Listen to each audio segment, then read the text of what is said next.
18वीं लोकसभा के पहले सत्र का आगाज आज से हो रहा है। सत्र के प्रारंभ में पीएम मोदी ने हंस द्वार के मीडिया को संबोधित किया। पहले दिन प्रधानमंत्री मोदी समेत सभी नवनिर्वाचित संसद सदस्य शपथ लेंगे।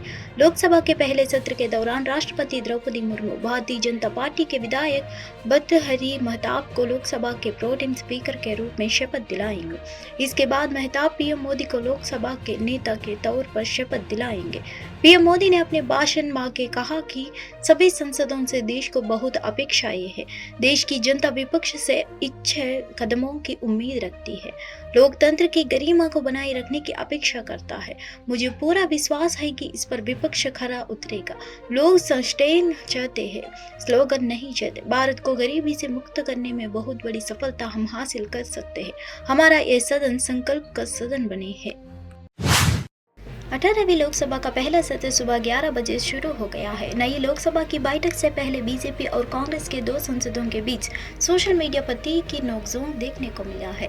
दरअसल संसदीय कार्य मंत्री और वरिष्ठ बसपा नेता किरण रिजिजू ने आज सुबह 18वीं लोकसभा के सदस्यों के लिए एक स्वागत संदेश पोस्ट किया है, जिस पर कांग्रेस के नेता जयराम रमेश ने उन पर हमला बोला है। किरण रिजिजू ने सोशल मीडिया संदेश पोस्ट किया है, जिस पर कांग्रेस के नेता जयराम रमेश ने उन पर हमला बोला है। किरण रिजिजू ने सोशल मीडिया पर लिखा था, 18वीं लोकसभा का पहला सत्र आज 24 जून 2024 में शुरू हो रहा है। मैं सभी नए नवनिर्वाचित माननीय सदस्यों का स्वागत करता हूं। मैं संसदीय कार्य मंत्री और रूप में सदस्यों की सहायता के लिए हमेशा उपलब्ध रहूंगा। मैं समन्वय के रूप में सकारात्मक रूप काम करना चाहता हूं। उनके इस पर पोस्ट पर जयराम रमेश ने पलटवार करते हुए कहा, आप शब्दों से ज्यादा आपके एक्शन बोलते हैं मिस्टर मिनिस्टर। 18वीं लोकसभा का पहला सत्र आज से शुरू हो गया है। सत्र के पहले दिन प्रधानमंत्री मोदी ने संसद पद की शपथ ली। इसके बाद पीएम मोदी ने सदन में बैठे सभी सांसदों का हाथ जोड़कर अभिवादन किया। इस दौरान राहुल गांधी ने भी सदन में संविधान की कॉपी लेकर बैठे थे। उन्होंने मुस्कुराकर और हाथ जोड़कर पीएम मोदी के अभिवादन का जवाब दिया। इसके अलावा सदन में मौजूद अन्य सांसदों ने भी हाथ जोड़कर पीएम मोदी के अभिवादन को स्वीकार किया। 18वीं लोकसभा का पहला सत्र हंगामेदार होने की संभावना है। दरअसल प्रोटेम स्पीकर और नीट पेपर लीक को लेकर विपक्ष सरकार पर हमलावर है। इन सबके बीच सत्र के पहले दिन विपक्षी गठबंधन इंडिया गठबंधन के सांसदों ने संविधान की कॉपी लेकर संसद के बाहर मार्च निकाला। इस दौरान सोनिया गांधी, राहुल गांधी और मल्लिकार्जुन खड़गे ने भी मौजूद रहे। इसके बाद सभी विपक्षी संसद सदन में संविधान की कॉपी लेकर पहुंचे हैं। 18वीं लोकसभा का पहला सत्र शुरू हो गया है। सबसे पहले सदन में राष्ट्रगान का गायन हुआ। इसके बाद पिछले सदन के दिवंगत सदस्यों को नए सदन के सदस्यों ने श्रद्धांजलि दी। इसके बाद पीएम मोदी ने लोकसभा सदस्य के रूप में शपथ ली। उन्हें प्रोटेम स्पीकर भर्तृहरि महताब ने शपथ दिलाई। पीएम मोदी के बाद रक्षा मंत्री राजनाथ सिंह ने शपथ ली। आइए जानते हैं कि सदन में शपथ किस क्रम में दिलाई जाती है। पीएम नरेंद्र मोदी के शपथ लेने के बाद रक्षा मंत्री राजनाथ सिंह ने शपथ ली। इसी क्रम में मंत्रिमंडल के बाकी के सदस्यों की पद और गोपनीयता की शपथ दिलाई जाएगी। केंद्रीय मंत्रिमंडल में प्रधानमंत्री के बाद रक्षा मंत्री का पद आता है, इसलिए यही राजनाथ सिंह ने पीएम मोदी के बाद शपथ ली। राजनाथ सिंह के बाद अमित शाह ने शपथ ली। मंत्रिमंडल के शपथ लेने के बाद अल्फाबेटिकल ऑर्डर में राज्यों के सांसदों की शपथ दिलाई जाएगी। इस वजह से पश्चिम बंगाल के संसद सबसे अंत में शपथ लेंगे। इस लोकसभा चुनाव में बीजेपी के नेतृत्व वाले एनडीए ने 293 सीटें जीती है। इनमें से 240 सीटें अकेले बीजेपी के पास है। वही विपक्षी इंडिया गठबंधन ने 34 सीटें जीती है। विपक्ष में कांग्रेस सबसे बड़ी पार्टी है, उसके पास 99 सीटें हैं। 18वीं लोकसभा के स्पीकर का चुनाव 26 जून को कराया जाएगा। इसके बाद प्रधानमंत्री अपने मंत्रिमंडल का सदन से परिचय कराएंगे। राष्ट्रपति 27 जून को संसद के दोनों सदनों की संयुक्त बैठक को संबोधित करेंगे। वहीं 28 जून को राष्ट्रपति के अभिभाषण पर धन्यवाद प्रस्ताव पेश किया जाएगा और उस पर बहस शुरू होगी। पीएम मोदी 2-3 जुलाई को बहस का जवाब दे सकते हैं। 18वीं लोकसभा का पहला सत्र शुरू हो गया है। सबसे पहले सदन में राष्ट्रगान का गायन हुआ। इसके बाद पिछले सदन के दिवंगत सदस्यों को नए सदन के सदस्यों ने श्रद्धांजलि दी।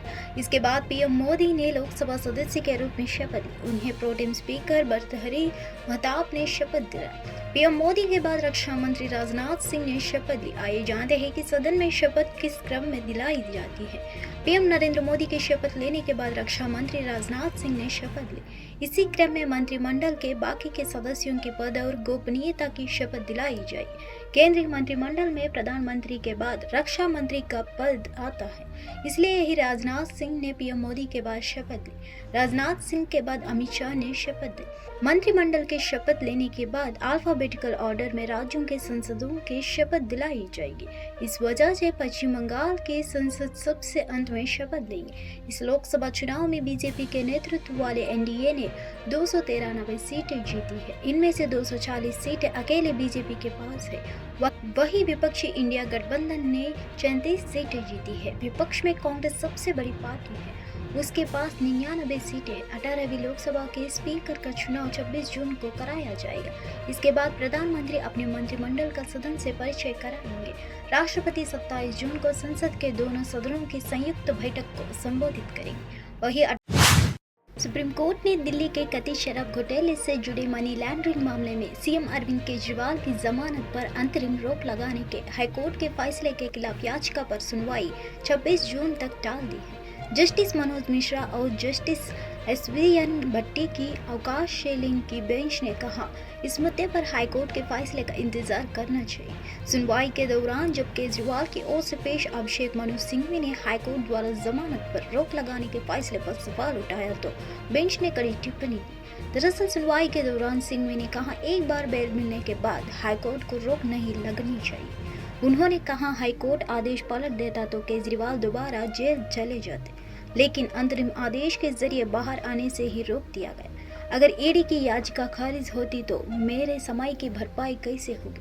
जब सिंघवी हाईकोर्ट की अंतरिम रोक का विरोध कर रहे थे, तब सुप्रीम कोर्ट ने अहम टिप्पणी की। कोर्ट ने कहा कि जमानत पर रोक को लेकर फैसला तुरंत आता है, उसे लंबित नहीं रखा जाता। यह असामान्य है। बेंच ने कहा, हाईकोर्ट ने साफ किया है कि आदेश जल्द आएगी। सिंघवी ने कहा, जब तक मुझे बाहर होना चाहिए था। इस दौरान ईडी ने जजों को बताया कि हाईकोर्ट का आदेश कल या परसों तक आ जाएगा। ईडी ने अरविंद केजरीवाल को 21 मार्च को गिरफ्तार किया था। ईडी ने पिछले दिनों केजरीवाल को लोकसभा चुनाव में प्रचार के लिए 2 जून तक अंतरिम राहत दी थी। साथ ही कोर्ट ने जमानत के लिए निचली अदालत का दरवाजा खटखटाने का निर्देश दिया था। इसके बाद केजरीवाल ने 2 जून को सरेंडर कर दिया था। अभी वे तिहाड़ जेल में बंद है। बसपा मुखिया मायावती के भतीजे आकाश आनंद फिर से मायावती के उत्तराधिकारी बन गए हैं। फिर से उन्हें बसपा का कोऑर्डिनेटर बना दिया है और फिर से यह साफ हो गया है कि बसपा में मायावती के बाद नंबर 2 की कुर्सी आकाश आनंद की हुई। लेकिन इसकी वजह क्या है? क्या मायावती का मन बदल गया है? क्या मायावती को लगने लगा है कि आकाश आनंद परिपक्व हो गए हैं? क्या आकाश आनंद की वापसी की वजह से उत्तर प्रदेश में 10 विधानसभा सीटों पर होने वाले उपचुनाव है जिसे बसपा ने अकेले लड़ने का फैसला किया है? या फिर आकाश आनंद की वापसी की असली वजह कुछ और नहीं बल्कि नागिना लोकसभा से जीतकर संसद पहुंचे चंद्रशेखर है, जिनकी जीत में दलितों का नया मासी हाथ दिखने लगा है। आखिर क्या है आकाश आनंद की वापसी की असली कहानी? 7 मई 2024 वो तारीख थी जब मायावती ने आकाश आनंद के खिलाफ एक्शन लिया था। मायावती ने न सिर्फ उन्हें अपने उत्तराधिकारी के पद से हटा दिया बल्कि उनसे बसपा के नेशनल कोऑर्डिनेटर का पद भी छीन लिया और इसके पीछे वजह बताई कि आकाश आनंद अभी परिपक्व नहीं है, इतनी बड़ी जिम्मेदारी संभालने को तैयार नहीं है। लेकिन 47 दिन बीतते बीतते मायावती को अपनी गलती का एहसास हो गया है। आकाश आनंद की वापसी हुई और फिर से उन्हें उत्तराधिकारी के साथ ही नेशनल कोऑर्डिनेटर के पद पर भी बहाल कर दिया गया है। बाकी रह सही कसर पूरी कर दी चंद्रशेखर आज़ाद ने। उन्होंने नागिना लोकसभा सीट से 1,52,000 वोट के बड़े अंतर से जीत दर्ज की है। मायावती ने दलित होने के नाते चंद्रशेखर को कोई रियायत नहीं दी थी। उनके खिलाफ अपना उम्मीदवार उतारा था जिनका नाम था सुरेंद्र पाल सिंह। चंद्रशेखर के सामने चुनाव लड़ रहे सुरेंद्र पाल सिंह को महज 13,272 वोट मिले, जबकि चंद्रशेखर ने 5,12,552 वोट लाकर इस सीट से जीत दर्ज की।